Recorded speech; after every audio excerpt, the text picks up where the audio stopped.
अब आपको इस इलाके के बारे में कुछ और जानकारी देते हैं, क्योंकि आप हल्द्वानी में नहीं रहते, देश के हमारे ज्यादातर जो दर्शक हैं, और आपको हल्द्वानी के बारे में सिर्फ वही बताया जा रहा होगा जो अखबारों में छप रहा है या जो मीडिया में आ रहा है, और मीडिया भी इसे अलग अलग नजर से देख रहा है। और जो तस्वीरें हल्द्वानी से आ रही हैं वो मासूमियत की तस्वीरें हैं, लेकिन ये इलाका इतना मासूम नहीं है जितना आपने तस्वीरों में देखा है। इस समय हमारे देश का मीडिया आपको उन हजारों महिलाओं और बेसहारा बच्चों की तस्वीर दिखा रहा है जिन्होंने ठंड के बीच इन अवैध कब्जों को बचाने के लिए सड़क पर बैठकर प्रदर्शन किया है, और हमारी पूरी सहानुभूति है इनके साथ। हम ये बात कहना चाहते हैं कि घर किसी का भी जब टूटता है, चाहे किसी का भी घर टूटे, जब किसी को अचानक घर से निकाल दिया जाता है तो हर व्यक्ति को दुख होता है, हर परिवार को दुख होता है, हर माँ अपने बच्चों के बारे में ही सोचती है। और देखिए, खास तौर पर यहां पर अगर आप देखेंगे तो आज सुबह इन महिलाओं ने लगातार, जब सुप्रीम कोर्ट में सुनवाई हो रही थी तो ये सारी महिलाएं दुआ कर रही थी और दुआएं पढ़ी जा रही थी वहां। आप देखिए इन तस्वीरों में, और इन तस्वीरों को देखकर ऐसा लगेगा जैसे कि सुप्रीम कोर्ट तक भी शायद ये दुआएं पहुंच रही हैं, और इनको सबको ये यकीन था कि सुप्रीम कोर्ट से उन्हें राहत मिलेगी, और इनकी दुआएं कबूल हो गई। सुप्रीम कोर्ट ने राहत दे दी और साथ ही देश ने भी अतिक्रमण को कबूल कर लिया। अब मीडिया जो है वो आपको ये सारी तस्वीरें तो दिखा रहा है, लेकिन मीडिया आपको ये नहीं बता रहा है कि हल्द्वानी के जिस क्षेत्र में ये अतिक्रमण हुआ है, अवैध कब्जा हुआ है, ये क्षेत्र वहां अपराध के लिए काफी बदनाम है, और यहां से पुलिस कई बार नशे के लिए दिए जाने वाले इंजेक्शंस बरामद कर चुकी है,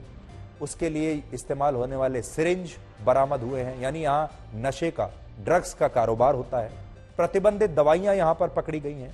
अवैध शराब यहां पर पकड़ी गई है, चोरी और लूट के मामलों में यहां पर बड़ी बड़ी कार्रवाई इससे पहले भी हो चुकी है, दंगे फसाद हो चुके हैं, हिंसा यहां पर हो चुकी है। और कोविड के दौरान 20 अप्रैल 2020 को जब स्वास्थ्य एजेंसियां और स्थानीय पुलिस को एक बार यह जानकारी मिली कि इस इलाके में रह रहा एक व्यक्ति दिल्ली में तबलीगी जमात के कार्यक्रम में शामिल होकर लौटा है, तो उस व्यक्ति को क्वारंटीन करने के लिए हमारे स्वास्थ्य कर्मियों की एक टीम और पुलिस इस इलाके में पहुंची थी। और यह वही इलाका है जहां इसका विरोध हुआ, और तब यहां रहने वाले लोगों ने स्वास्थ्य कर्मियों पर, डॉक्टरों पर और पुलिस पर जबरदस्त पत्थरबाजी की थी और उन्हें वहां से भगा दिया था। वो तस्वीरें भी हम आपको आज दिखा रहे हैं। आपको याद होगा जब हमारे देश में कोविड अपने चरम पर था तो बहुत सारे इलाके हमारे देश में ऐसे थे जहां पर स्वास्थ्य कर्मियों को अंदर नहीं घुसने दिया जा रहा था। बहुत सारे इलाके ऐसे थे जो धार्मिक आधार पर बटे हुए थे, और एक खास धर्म के जो लोग थे वो ये कह रहे थे कि वो वैक्सीन नहीं लगवाएंगे, वो ये कह रहे थे कि वो अपना टेस्ट भी नहीं करवाएंगे, और वो ये कह रहे थे कि वो स्वास्थ्य कर्मियों को अपने मोहल्ले में आने नहीं देंगे और ना ही क्वारंटीन करेंगे अपने आप को।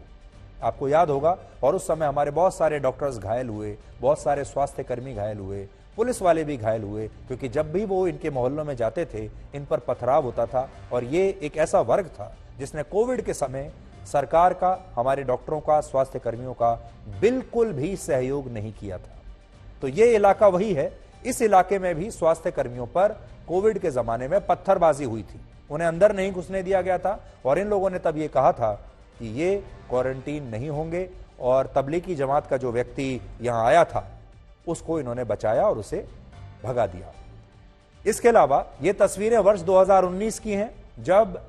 इसी इलाके में एक सड़क दुर्घटना में एक बच्चे की मौत होने के बाद इस इलाके के लोगों ने बड़ी आगजनी और तोड़फोड़ की, और इस हिंसा की वजह से वहां कई दिनों तक लगातार तनाव बना रहा था। और इसी साल इसी क्षेत्र में एक मंदिर से दर्शन करके लौट रहे कुछ लोगों पर पथराव किया गया था। कहने का मतलब यह है कि इस इलाके के बारे में आपको जितनी जानकारी दी जा रही है वो पूरी भी नहीं है और वो पूरी तरह सही भी नहीं है। सच ये है कि हल्द्वानी शहर के इस इलाके में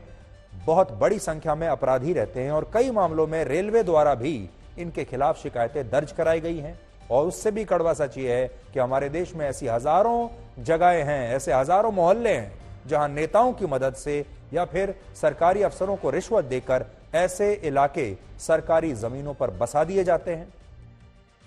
और जब इन्हें हटाने का फैसला खुद अदालतें लेती हैं तो इस मामले में धर्म को बीच में ले आया जाता है और इन मामलों को धर्म से जोड़ दिया जाता है और कहा जाता है कि देखिए, भारत जैसे लोकतंत्र में एक खास धर्म के लोगों को निशाना बनाया जा रहा है और उन लोगों के घर तोड़े जा रहे हैं। और फिर पश्चिम का जो मीडिया है और हमारे देश का भी मीडिया का एक जो सेक्शन है वो इसे बहुत बड़ी खबर बना देता है। अत्याचार की खबर ये बन जाती है, यानी अवैध कब्जा जो है वो थोड़े दिन के बाद अत्याचार की खबर में तब्दील हो जाता है।